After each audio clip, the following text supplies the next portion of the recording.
সুপ্রিয় শ্রোতা, আজ সোমবার 22শে জানুয়ারি। স্টুডিওর ঘড়িতে সময় এখন সন্ধ্যা 6:45। রেডিও টুডের সন্ধ্যার খবরে আপনাদের স্বাগত জানাচ্ছি আমি আফরিন আহমেদ।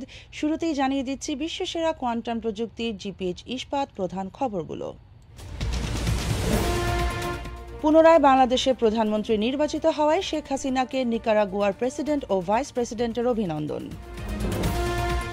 বিএনপি এখন গুজব সন্ত্রাসে লিপ্ত, মন্তব্য ওবায়দুল কাদেরের। ভারতীয় হস্তক্ষেপে জনগণ ভোটাধিকার হারিয়েছে, অভিযোগ বিএনপির।